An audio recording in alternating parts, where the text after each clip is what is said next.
ملف النحافة يا جماعة ملف مهدور حقه.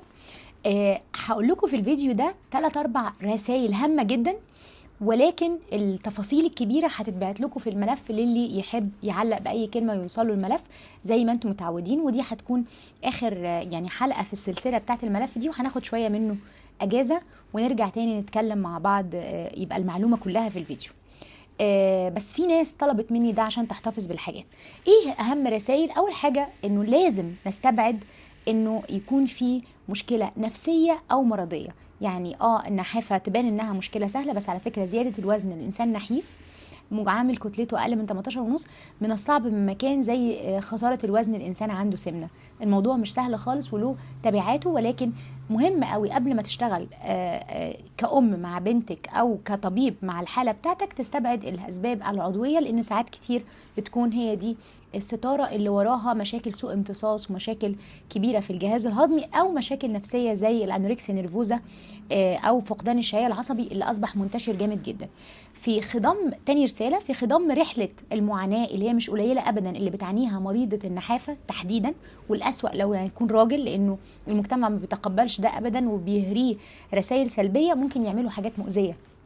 من أسوأ الحاجات اللي بتحصل علاج النحافة، لأن الناس بتحط كورتيزون، سواء كانوا عارفين أو مش عارفين. وقابلتني دكاترة أو يعني ممتهنين بالمهن الصحية عملوا كده في نفسهم هم على علم بالضرر.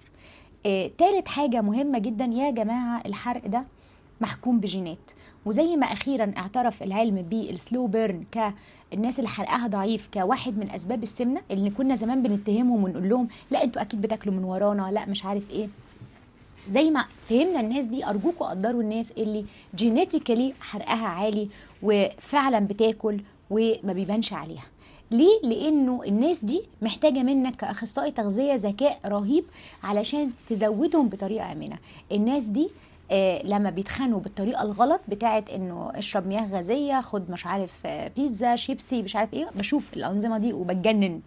بعد سنة سنتين بينقلب الحال وبيبقى عندهم مشاكل صحية وسمنة، وبيبقوا مرضى سمنة وبيجي لهم سكر وكل الحاجات الميتابولية. دول أهم 3 رسائل من شغلي على حالات النحافة اللي أنا بعتبرها صعبة جدا جدا جدا، ومش أي حد يعالجها، يمكن التخسيس أسهل بكتير. علق بأي كلمة يوصلك المعلومات اللي أنا شايفاها مهمة جدا جدا وتساعد أي حد حابب يساعد حد غالي عليه عنده مشكلة النحافة.